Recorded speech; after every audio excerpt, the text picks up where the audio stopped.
Hello friends, स्वागत है आप सभी का लुलु मैथ 93 यूट्यूब चैनल पर। दोस्तों, इस वीडियो में हम भारत के संविधान के 25 महत्वपूर्ण प्रश्न उत्तर देखेंगे जो आपके आने वाली सभी एग्ज़ाम परीक्षाओं के लिए हेल्पफुल होंगे। इसलिए वीडियो को बिना स्किप किए एंड तक देखते रहिए। चलिए आज का वीडियो शुरू करते हैं। आज का पहला प्रश्न है, किस संवैधानिक अधिनियम में मतदान करने की आयु घटाकर 21 वर्ष से 18 वर्ष कर दी गई है? तो इसका सही आंसर होगा ऑप्शन नंबर बी, 61वां संशोधन अधिनियम। 61वां संशोधन अधिनियम 1989 के द्वारा मतदान करने की आयु 21 वर्ष से 18 वर्ष कर दी गई। चलिए आगे देखते हैं नेक्स्ट क्वेश्चन नंबर 2। भारतीय नागरिकता किसके द्वारा दी जाती है? तो इसका सही आंसर होगा ऑप्शन नंबर बी, केंद्रीय गृह मंत्रालय द्वारा। ऑप्शन नंबर सी होगा। नागरिकता अधिनियम 1955 के प्रावधानों के अनुसार शर्तों और प्रक्रियाओं के अनुपालन के तहत प्रदान की जाती है। तो ये आपको याद रखना है। चलिए नेक्स्ट क्वेश्चन नंबर 3। निजता का अधिकार किसके अधीन आता है? तो अगर आपको ये क्वेश्चन आता है तो इसका सही आंसर दीजिए कमेंट बॉक्स में। इसका सही आंसर होगा ऑप्शन नंबर सी, अनुच्छेद 21 के। निजता का अधिकार संविधान के अनुच्छेद 21 के तहत प्राण और दैहिक स्वतंत्रता का संरक्षण प्रदान करता है। चलिए नेक्स्ट क्वेश्चन नंबर 4। भारतीय संविधान के किस अनुच्छेद विधि समक्ष समानता का अधिकार दिया गया है? तो इसका सही आंसर होगा ऑप्शन नंबर बी, अनुच्छेद 14। चलिए आगे देखते हैं next question number 5। Question number 5 है, भारतीय संविधान में कितने मौलिक कर्तव्य उल्लिखित हैं? तो इसका सही आंसर होगा ऑप्शन नंबर डी, 11। नागरिकों के मूल कर्तव्य 1976 में सरकार द्वारा गठित स्वर्ण सिंह समिति की सिफारिशों पर 42वें संशोधन द्वारा संविधान में जोड़े गए थे। मूल रूप से 10 थे, लेकिन उनकी संख्या 2002 में 86वें संशोधन द्वारा 11 की गई। तो इसको आपको याद रखना है। चलिए नेक्स्ट क्वेश्चन नंबर 6। भारतीय संविधान के कौन से भाग में मौलिक अधिकारों पर चर्चा की गई? तो इसका सही आंसर होगा ऑप्शन नंबर सी, भाग 3। संविधान के भाग 3 में अनुच्छेद 12 से अनुच्छेद 35 है।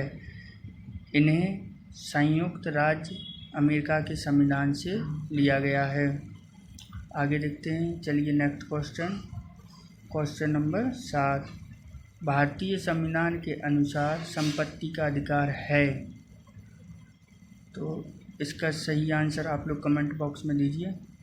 इसका सही आंसर जो होगा वो होगा ऑप्शन नंबर सी, बौद्धिक अधिकार।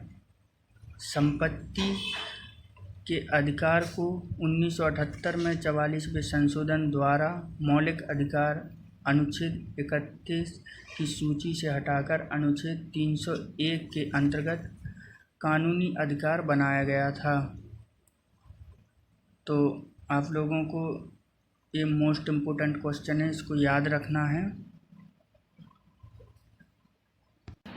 चलिए आगे देखते हैं next question number 8। Question number 8 है, निम्नलिखित में से कौन सा मूल अधिकार नहीं है? तो आप लोगों को अगर ये क्वेश्चन आता है तो इसका सही आंसर कमेंट बॉक्स में दीजिए। इसका सही आंसर जो होगा वो होगा ऑप्शन नंबर बी, संपत्ति का अधिकार, जो मूल अधिकार नहीं है। भारतीय संविधान में 6 मूल अधिकार दिए गए हैं। चलिए जान लेते हैं कौन कौन है। नंबर 1 है समानता का अधिकार, अनुच्छेद 14 से 18। दूसरा है स्वतंत्रता का अधिकार, अनुच्छेद 19 से 22। नंबर 3 है शोषण के खिलाफ अधिकार, अनुच्छेद 23 से 24। नंबर 4 है धर्म की स्वतंत्रता का अधिकार, अनुच्छेद 25 से 28। अनुच्छेद 5 संस्कृति और शैक्षिक अधिकार, अनुच्छेद 29 से 30। अनुच्छेद 6 संवैधानिक उपचार का अधिकार, अनुच्छेद 32 से 35। तो ये भारतीय संविधान के 6 मूल अधिकार हैं, इनको याद रखना है। चलिए नेक्स्ट क्वेश्चन, क्वेश्चन नंबर 9, शिक्षा का अधिकार एक मौलिक अधिकार कब बना था? तो इसका सही आंसर होगा ऑप्शन नंबर बी, 1 अप्रैल 2010 को। शिक्षा के अधिकार को 86वें संशोधन अधिनियम 2002 के द्वारा अनुच्छेद 21 का जोड़कर शिक्षा को मौलिक अधिकार बना दिया गया। इसके द्वारा राज्य को यह कर्तव्य दिया गया कि वह 6 से 14 वर्ष की आयु के सभी बच्चों को निःशुल्क और अनिवार्य शिक्षा प्रदान करेगा। यह 86वें संशोधन अधिनियम द्वारा किया गया है। चलिए next question, question number 10, Bharat के संविधान में संवैधानिक उपचार का अधिकार किस अनुच्छेद में दिया गया है? तो इसका सही आंसर होगा ऑप्शन नंबर सी, 32, अनुच्छेद 32। संवैधानिक उपचार का अधिकार जो है वो भारत के संविधान अनुच्छेद 32 में दिया गया है। भारत का प्रत्येक नागरिक अनुच्छेद 32 के तहत मौलिक अधिकारों को लागू कराने के लिए सर्वोच्च न्यायालय किए जा सकता है। सर्वोच्च न्यायालय अनुच्छेद 32 के तहत एवं उच्च न्यायालय अनुच्छेद 226 के तहत रिट जारी कर सकते हैं। डॉक्टर भीमराव ने अनुच्छेद 32 को संविधान की आत्मा कहा था। तो यह मोस्ट इम्पोर्टेंट क्वेश्चन है, इसको आप सभी को याद रखना है, यह वेरी इम्पोर्टेंट क्वेश्चन है। चलिए आगे देखें नेक्स्ट क्वेश्चन, क्वेश्चन नंबर है 11, लोकसभा का कार्यकाल कितनी बार 6 वर्ष तक बढ़ाया गया था? सामान्यतः लोकसभा का कार्यकाल 5 वर्ष होता है, लेकिन एक बार 6 वर्ष तक बढ़ाया गया था। तो इसका सही आंसर होगा ऑप्शन नंबर ए, लोकसभा का कार्यकाल अब तक केवल एक बार 1975 में आपातकाल के दौरान 5 वर्ष से बढ़ाकर 6 वर्ष किया गया था। चलिए नेक्स्ट क्वेश्चन, क्वेश्चन नंबर 12, वित्त आयोग का कार्यकाल कितने वर्ष का होता है? तो इसका सही आंसर होगा ऑप्शन नंबर बी, 5 वर्ष। वित्त वर्ष की स्थापना 22 नवंबर 1951 में हुई थी। प्रथम वित्त आयोग के अध्यक्ष केसी नियोगी थे। आयोग का गठन एवं संवैधानिक निकाय के रूप में अनुच्छेद 280 के अंतर्गत किया। तो आप लोगों को यह क्वेश्चन याद रखना है, यह भी एक वेरी इम्पोर्टेंट क्वेश्चन है। चलिए आगे बढ़ते हैं next question, question number 13, Bharat का योजना आयोग किस वर्ष में स्थापित हुआ था? तो इसका सही आंसर होगा ऑप्शन नंबर सी, 1950। योजना आयोग 15 मार्च 1950, 13 अगस्त 2014 को योजना आयोग ख़त्म कर दिया। नीति आयोग 1 जनवरी 2015 को नीति आयोग लाया गया था। जो योजना आयोग है 15 मार्च 1950 को स्थापना हुई थी, 13 अगस्त 2014 को यह ख़त्म कर दिया गया था।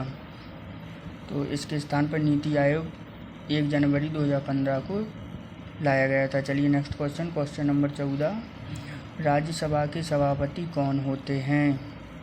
तो इसका सही आंसर आप लोग कमेंट बॉक्स में दे सकते हैं। अगर आप लोगों को इसका आंसर आता है तो कमेंट बॉक्स में दीजिए। इसका सही आंसर होगा भारत के उपराष्ट्रपति। राज्यसभा के प्रथम सभापति डॉक्टर एस राधाकृष्णन थे। चलिए आगे बढ़ते हैं। Next question number 15। लोकसभा में अध्यक्ष के मत को कहा जाता है। इसका सही आंसर होगा ऑप्शन नंबर ए, निर्णायक मत। जब किसी भी मामले में मतों की संख्या बराबर होती है तो लोकसभा अध्यक्ष अपना मत का प्रयोग करता है। चलिए आगे नेक्स्ट क्वेश्चन नंबर है 16। क्वेश्चन नंबर 16 में भारत में किसी विधेयक को धन विधेयक कौन प्रमाणित करता है? तो आप लोग इसका आंसर कमेंट बॉक्स में दीजिए। इसका जो आंसर होगा सही वो होगा ऑप्शन नंबर सी, लोकसभा अध्यक्ष जो धन विधेयक को प्रमाणित करता है। चलिए आगे नेक्स्ट क्वेश्चन नंबर 17। संसद के किसी भी सदन के दो सदस्यों के बीच अंतराल किससे अधिक नहीं होना चाहिए? तो इसका सही आंसर होगा 6 माह। तो इसका जो है सही आंसर होगा वो होगा ऑप्शन नंबर बी, 6 महीने।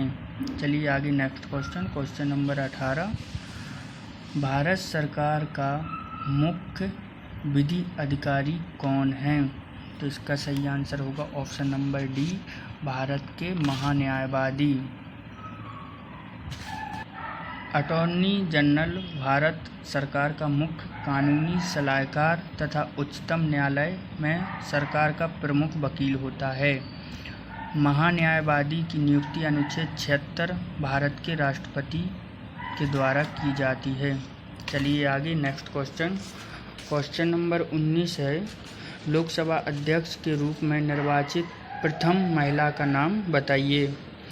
तो इसका सही आंसर होगा option number C, Meera Kumar. इनका कार्यकाल 4 जून 2009 से 2014 तक था। चलिए आगे नेक्स्ट क्वेश्चन नंबर 20। संघीय संसद की संयुक्त बैठक किस लिए बुलाई जा सकती है?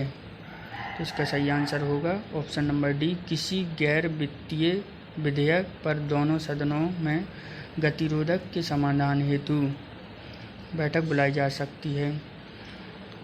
संविधान के अनुच्छेद 108 के अनुसार यदि किसी विषय पर दोनों सदनों में गतिरोध उत्पन्न हो जाता है तो राष्ट्रपति द्वारा दोनों सदनों का संयुक्त अधिवेशन बुलाने का प्रावधान तथा लोकसभा अध्यक्ष इसकी अध्यक्षता करते हैं। चलिए आगे नेक्स्ट क्वेश्चन नंबर 21। निम्नलिखित में से कौन भारत के राष्ट्रपति के रूप में निर्विरोध चुने गए थे? तो सही आंसर होगा ऑप्शन नंबर बी, नीलम संजीव रेड्डी। इनका जो कार्यकाल है 25 जुलाई 1977 से 25 जुलाई 1982 तक। चलिए नेक्स्ट क्वेश्चन नंबर 22। संसद की लोक लेखा समिति का अध्यक्ष नियुक्त किया जाता है। तो इसका सही आंसर होगा ऑप्शन नंबर ए, लोकसभा के अध्यक्ष द्वारा। इस समिति में 22 सदस्य होते हैं। 22 सदस्यों में से 15 लोकसभा और 7 सदस्य राज्यसभा से चुने जाते हैं। लोक लेखा समिति भारत सरकार के खर्चों की लेखा परीक्षा करती है। चलिए आगे बढ़ते हैं। Next question number 23। भारत की 22 भाषाओं का उल्लेख किस अनुसूची में मिलता है? तो यह बहुत सिंपल क्वेश्चन है, आप इसका कमेंट बॉक्स में आंसर दीजिए। इसका सही आंसर होगा ऑप्शन नंबर बी, 8वीं अनुसूची। चलिए आगे बढ़ते हैं। Next question number 24। किस संविधान संशोधन द्वारा दिल्ली को राष्ट्रीय राजधानी का दर्जा दिया गया था? तो इसका सही आंसर होगा ऑप्शन नंबर सी, 69वें संविधान संशोधन द्वारा। देखिए 69वां संशोधन जो हुआ था 1991 में दिल्ली को राष्ट्रीय राजधानी का दर्जा दिया गया था। दिल्ली राज्य संघ क्षेत्र के लिए विधानसभा और मंत्रिपरिषद का उपबंध किया। तो यह आप सभी को याद रखना है कि दिल्ली को राष्ट्रीय राजधानी का दर्जा किस संशोधन में किया गया था? तो 69वें संविधान संशोधन में। चलिए नेक्स्ट क्वेश्चन, आज का आखिरी क्वेश्चन है 25। राज्यसभा के 1/3 सदस्यों के निर्वाचित होने की अवधि क्या है?